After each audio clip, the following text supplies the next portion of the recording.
Today is our third lesson, and we are going to determine the highest common factor, also known as the greatest common factor. You might see them written as GCF or HCF. Alright, so I want us to start off by looking at the factors of 60 and 96. Now, I've actually written down all of the factors for 60 and all of the factors for 96 down here, which, as you can imagine, could be a lot of work. So I'm going to show you a different method than listing all the factors in a few minutes. So first, let's look at what are the common factors. Well, 1, 2, 3, 4, they both have 6. They both have 12 as a factor. They both have... that's it. Alright, so if I want to list the common factors, then 1, 2, 3, 4, 6, and 12. Which one would be the greatest common factor? Well, it's the greatest one, which is 12, so my answer here is 12. So listing the common factors, listing the factors for each number can be a little bit overwhelming, especially if it's a really large number. So I'm going to show you a different method, and each time I'm going to start with making a tree, or you might want to do the factor ladder. Either way is fine. I tend to go for the tree. Okay, so I'm going to list the factors of 60. 60 is even, so I'm going to divide by 2, and I get 30. 30 is even, so I'm going to divide by 2 again, and I get 15. And I know that 1 plus 5 is 6, and 6 is divisible by 3, and so 3 times 5. So I'm going to do that for 96 as well. And 96 is even, so it's divisible by 2. And when I divide 96 by 2, I get 48. 48 is even. When I divide 48 by 2, I get 24. 24 is also even, so I'm going to divide by 2 again. And I'm left with 12. And 12 is even, so I'm going to divide by 2 again, and I get 6.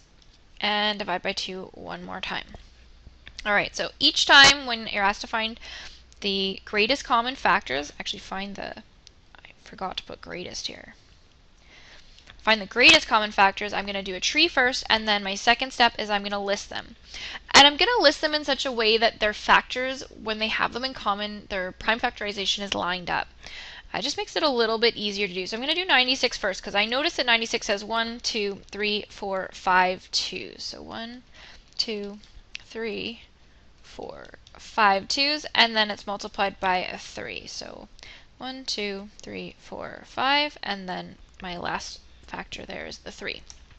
Alright, now I'm going to do 6 as well, and I'm going to line it up, so I'm going to write it a little bit over. And that's just because there's only 2 2's there. So I'm going to line up these 2's, and there's a 3 in common, and then there's a 5 that's not in common. Now, keep in mind that when I list the prime factorization, like, this is a number, right? 2 times 2 times 3 is 12. They both have 12 in common.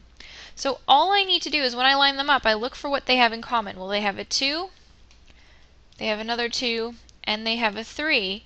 And so I can say that the greatest common factor, or you might write it as highest common factor, of 96 and 60. Now I can write it in expanded form. So remember, this is expanded form. I can write it in exponential or index form. Or if they simply just ask me for what is the greatest common factor, well, that equals 12. Let's do another example. So for the second example, it asks me to find the common factor of 210, 390, and 150. And I'm going to change this. I want the greatest common factor. So the greatest common factor of 210, 390, and 150. And so I'm going to start the same way that I did last time. I'm going to make some trees.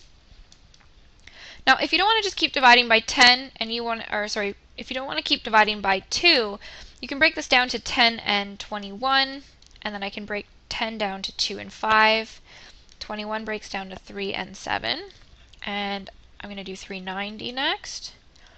And if I break him down to 10 and 39, and 2 and 5. Now, when you're looking at 39, you might think it's prime, but notice that 3 plus 9 is 12, and 12 is divisible by 3. So it's divisible by 3, and in fact it's divisible by 3, 39 divided by 3 is 13. All right, last tree, 150. So I'm going to break it down to 10 and 15, and then I have 2 and 5, and 3 and 5. All right, now I want to line these up, okay? So it's going to take a little bit of work to get them lined up. If you don't do it the first time, I suggest trying it again. You might need an eraser. But I'm going to put 150 first, and I know that the prime factorization of 150 is 2 multiplied by 3 multiplied by 5 multiplied by 5 again. All right, I am going to look at 210 next. And it really doesn't matter the order. You just kind of want to line them up so you can see what they have in common. So 2 multiplied by 3 multiplied by 5. I'm going to use a little bit of space here. It's still multiplied by 7. And then 390. And I have 2 multiplied by 3 multiplied by 5 multiplied by 13. And I know there's little gaps here. It's not meant to mean that it's not multiplied by it. I'm just trying to line it up because I'm trying to find the greatest common factor. And notice that what they all have in common are these guys. Okay, they all have a 2 in common, they all have a 3 in common, and they all have a 15 in common. And remember that these are just numbers here. So 2 times 3 is 6 times 5 is 30. So they all have 30 in common. So I can say my greatest common factor of 150, 210, and 390. Now if I want to write it in expanded form, I can write it like this. And notice that they only have one of each. So this is technically considered expanded and exponential. It's a special case. But really I can just say this is 30. And we'll have lots of practice for you today in class.